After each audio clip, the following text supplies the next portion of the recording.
আসসালামু আলাইকুম রহমতুল্লাহ। সম্মানিত দর্শক, আপনাদের সামনে আজকে একটি নতুন বিষয় নিয়ে এসেছি। বিষয়টা হচ্ছে এক ভাই, তার বাসার যে বিদ্যুৎ বিল আসে, তো গত ডিসেম্বরে ওনার বাসার যে বিদ্যুৎ বিলের ইউনিটটা এসেছে, জানুয়ারি মাসেও সেম ইউনিটই এসেছে। কিন্তু ওনার কমপ্লেনটা হচ্ছে যে আমার ডিসেম্বর মাসের বিলটা হয়েছে 906 টাকা, কিন্তু জানুয়ারি মাসের বিলটা বেশি করে ফেলেছে পল্লী বিদ্যুৎ, মানে তার চেয়ে অনেক টাকা বেশি করে ফেলেছি। এটা ছিল ওনার কমপ্লেন।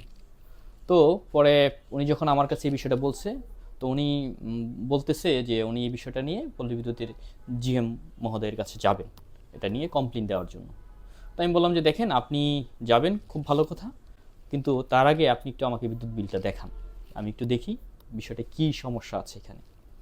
তারপর উনি আমার কাছে বিদ্যুৎ বিলটা নিয়ে আসছে। নিয়ে আসার পরে আমি বিদ্যুৎ বিলটা দেখলাম। তোমার সামনে নিয়ে এসো, দেখাও। দেখেন, এই যে এটা হচ্ছে ওনার ডিসেম্বর মাসের বিদ্যুৎ বিল।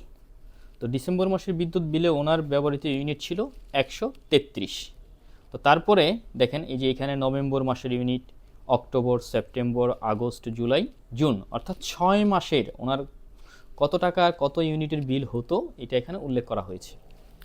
তো মজার বিষয় হচ্ছে, দেখেন এটা হচ্ছে জানুয়ারির বিদ্যুৎ বিল, যেটা নিয়ে উনি কমপ্লেন করেছে। এই যে জানুয়ারি মাসের বিদ্যুৎ বিল দেখেন, জানুয়ারি 2025।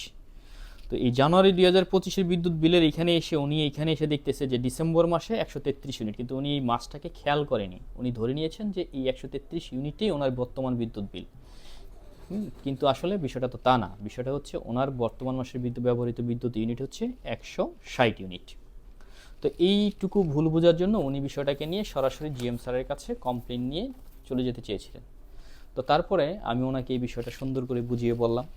বুঝিয়ে বলার পরে উনি বিষয়টা বুঝতে পেরেছেন।